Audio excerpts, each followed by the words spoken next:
Dengan ini kami deklarasikan Kampung Arulatong sebagai kampung wisata kopi Arabica organik berbasis adat Gayo dan kelestarian lingkungan hidup.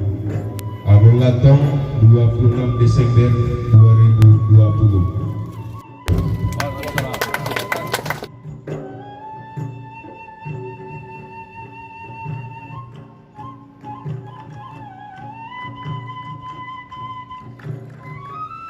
Hari ini juga kita sudah mendeklarasikan Kampung Arulatong sebagai kampung wisata kopi. Saya bangga betul hari ini ada mesin yang berjalan, bisa menciptakan mesin berjalan.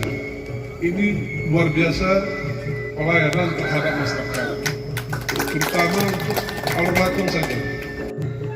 Ini yang kami kendaki, petani jangan lagi melahirkan petani di Gayo ini, tetapi petani yang harus melahirkan saudagar dan pejabat.